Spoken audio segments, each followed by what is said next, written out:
BPL boycott ইস্যুতে নতুন করে আলোচনা এসেছে বাংলাদেশের ক্রিকেট অঙ্গন। এই বিষয়ে মন্তব্য করেছেন জাতীয় দলের অভিজ্ঞ ক্রিকেটার মাহমুদুল্লাহ রিয়াদ।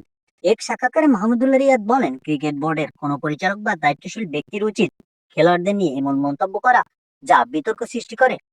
তার মতে খেলোয়াড়দের প্রতি সম্মান দেখানো এবং তাদের অবস্থান বোঝানোর চেষ্টা করা প্রয়োজন। তিনি আরো বলেন, বিপিএল ইস্যুতে খেলোয়াড়রা যে ধর্মঘট বা প্রতিবাদে গিয়েছিল সেটাকে তিনি পুরোপুরি অযৌক্তিক মনে করেন না, বরং খেলোয়াড়দের অধিকার ও স্বার্থ রক্ষার বিষয়টি গুরুত্বের সঙ্গে দেখা উচিত। মাহমুদুল রিয়াদ মন্তব্য করেন, তিনি সবসময় খেলোয়াড়দের পাশে থাকতে চান, কারণ ক্রিকেটাররাই মাঠে পারফরমেন্স দিয়ে দেশের ক্রিকেটকে এগিয়ে নিয়ে যায়। তিনি উদাহরণ টেনে বলেন, আন্তর্জাতিক ক্রিকেটে অনেক সময় দল খারাপ ফল করলে কঠোর শাস্তি বা জরিমানার মুখে পড়ে। তবে একই পরিস্থিতি যদি বাংলাদেশের হতো, তাহলে সেটি বড় ধরনের বিতর্ক বা প্রতিক্রিয়া সৃষ্টি করতে পারত। সব মিলিয়ে বিপিএল বয়কট এবং খেলোয়াড়দের অবস্থান নিয়ে মাহমুদ আলী রিয়াদের এই মন্তব্য নতুন করে আলোচনা তৈরি করেছে ক্রিকেট মহলে। বিশ্লেষকদের মতে এ ধরনের ইস্যু সমাধানে বোর্ড ও খেলোয়াড়দের মধ্যে সমঝোতা ও পারস্পরিক শ্রদ্ধা সবচেয়ে গুরুত্বপূর্ণ।